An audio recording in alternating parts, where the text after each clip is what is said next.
This is Tales of the Supernatural and Unknown Episode 3. Don't forget to like, share, and subscribe. Let's not dilly-dally around and get right into our tale for today. You ever have a dream that is very repetitive? A dream that for whatever reason seems to never end? Ever since I was a young boy, there was this creepy creature that would chase me in my dreams. It looked like a ball of fur with spiky hair and red eyes.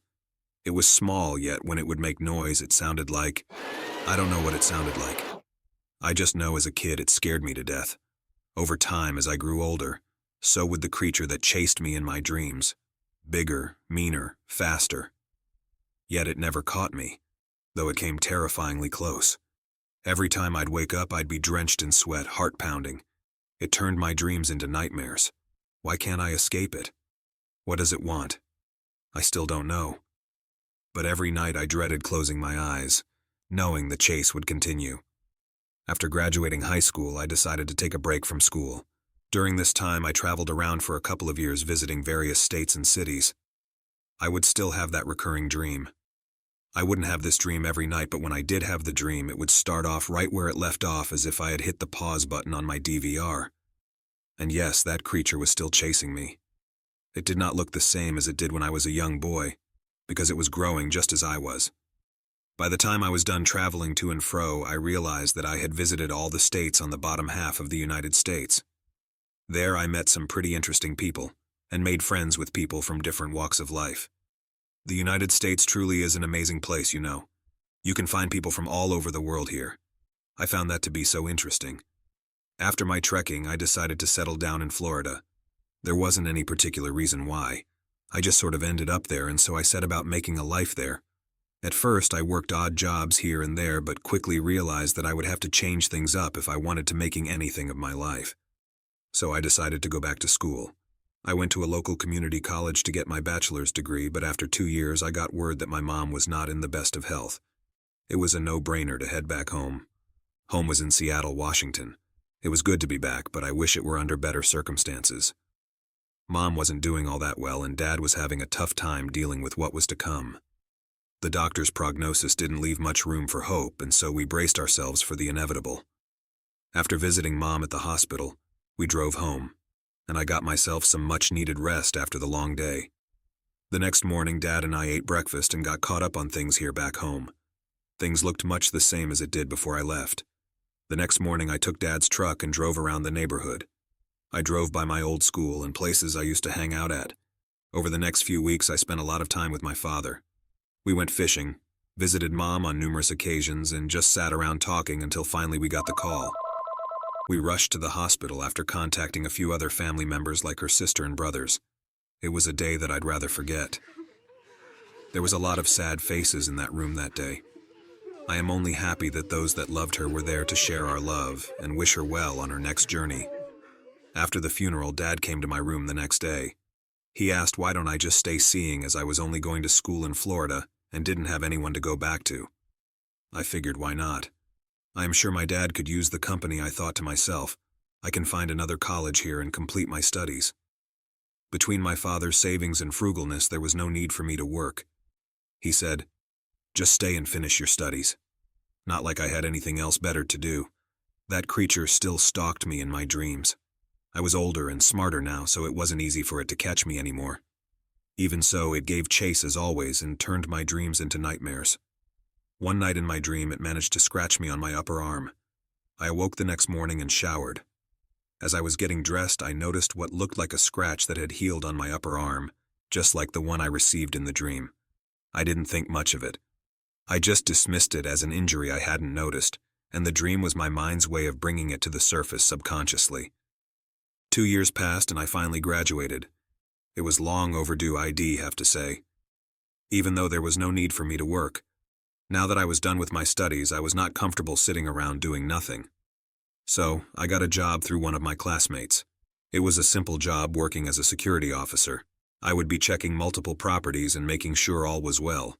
I spent a week doing training and taking a test to receive my license.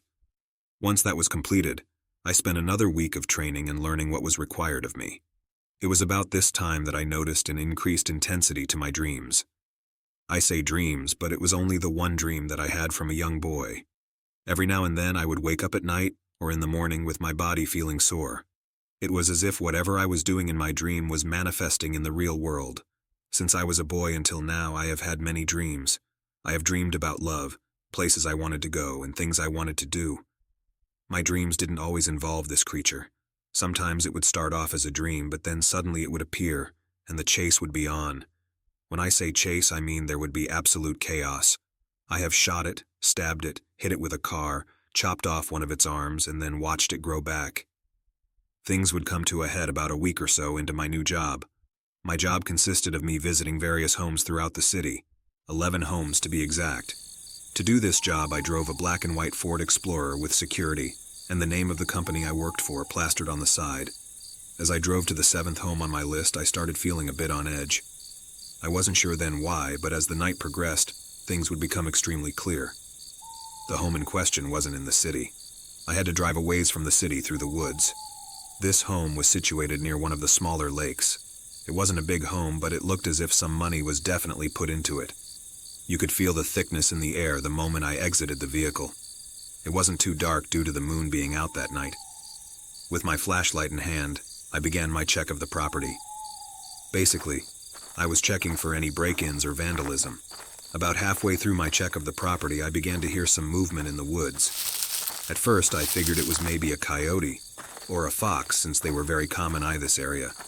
But as I continued my check of the property, the noises seemed to get louder. I shined my flashlight in the direction of the noises, but I saw nothing. It was as if I were being stalked. I quickened my pace to the Degi node at the rear of the property, and then headed to the next one on the side. That's when I heard this deep, guttural growl. I could feel the vibration throughout my body. I began looking around and decided to just forget about the last Degi point and head to the vehicle.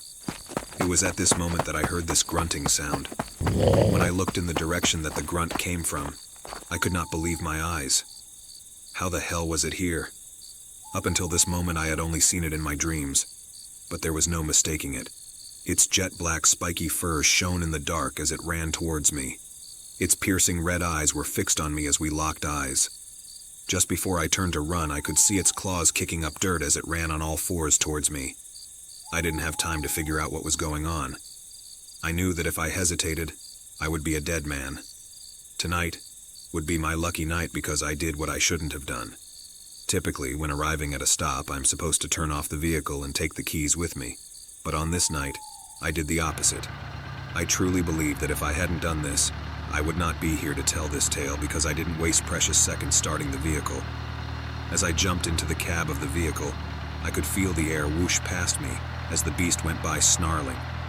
I immediately slammed on the gas and felt the rear of the car move sideways as it slammed its body into the rear of the vehicle.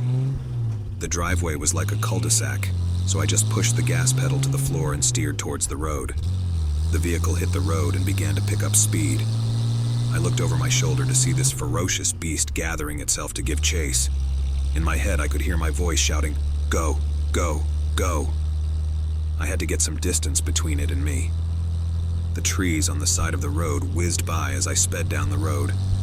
I looked back once again and didn't see it, but I soon realized that it had already caught up to the vehicle as we raced down the road. It was now pacing me as I drove through the forest. It was on the right side of the vehicle, a few feet into the woods. I could see its red eyes as it looked over at me, its fur shining in the moonlight as it bound through the forest, keeping pace with the vehicle. It almost seemed as if it were toying with me. Suddenly, the creature increased its pace as it ran off ahead of the vehicle, disappearing through the trees into the night. I kept driving. There was nothing else for me to do.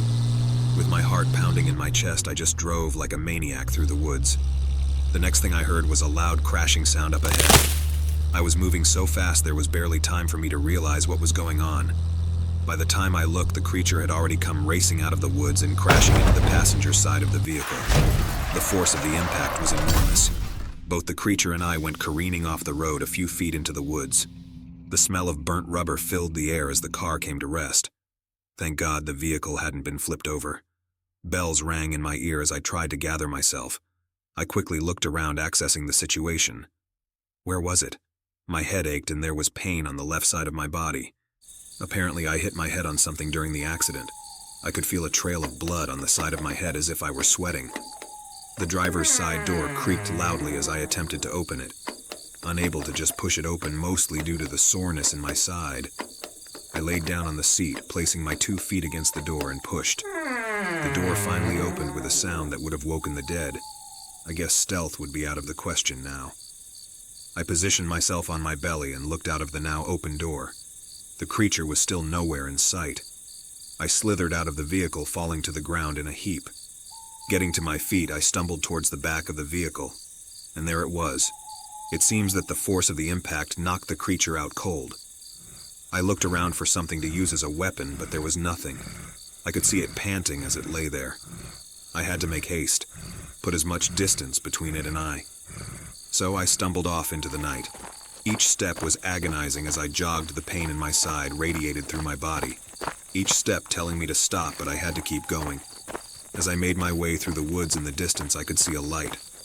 Energized with the possibility of getting some help, I began to run towards the light. My excitement was short-lived. It was just a boathouse. I ran inside. If anything, it would give me somewhere to hide. Anything would be better than fighting that beast out in the open. Luck just happened to be on my side tonight because in my search of the boathouse I found an axe, a hatchet, and a flare gun. Not much, but surely it was better than flesh and bone going up against that beast. As I set about looking for the keys to the boat, a howl that can only be described as otherworldly rang through the night.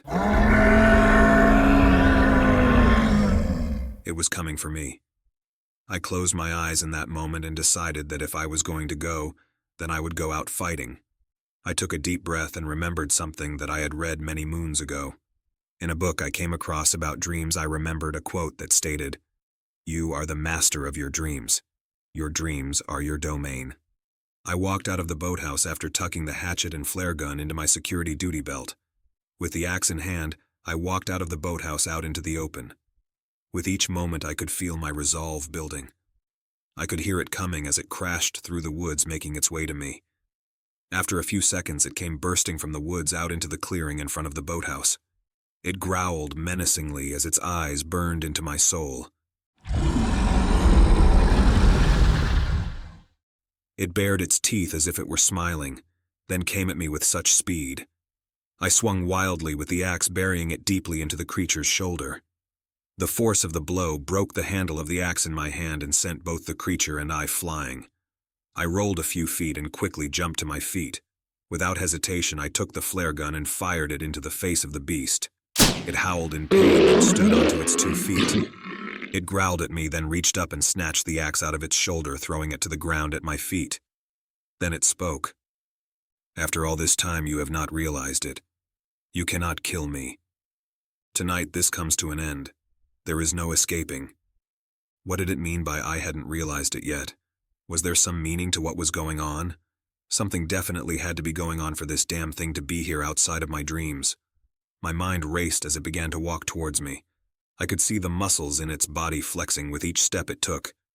As it got closer, I swung the hatchet at it with all the force I had. The beast simply caught my blow in its hand and flung me a few feet away, snatching the hatchet from my grip. Before I could react, it dashed towards me. I did the only thing I could and yelled, "Stop!"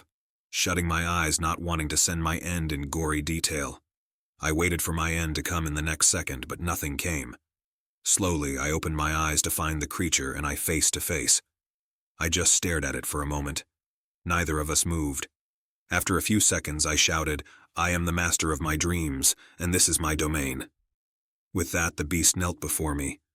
I have no idea why I said what I said. It just came from me instinctively. As I looked around, the air began to shimmer. I could make out the forms of people as they came into view. One of them stepped forward. "I am sure you have many questions, but for now this will have to suffice. You are a dreamwalker, and this," placing his hand on the now kneeling beast, "is Uday. He is your guardian in the realm of dreams." With that, there was a flash of light, and I found myself lying on the ground next to my security vehicle where the chase began. It was as if the chase had never happened.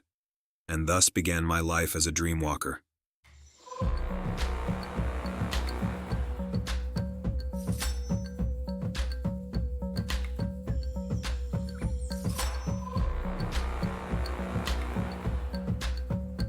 It's been ages since I met a dream walker.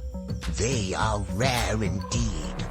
Don't forget to like, share and subscribe. And as always, should you find yourself lost during your travels, let the light be your guide.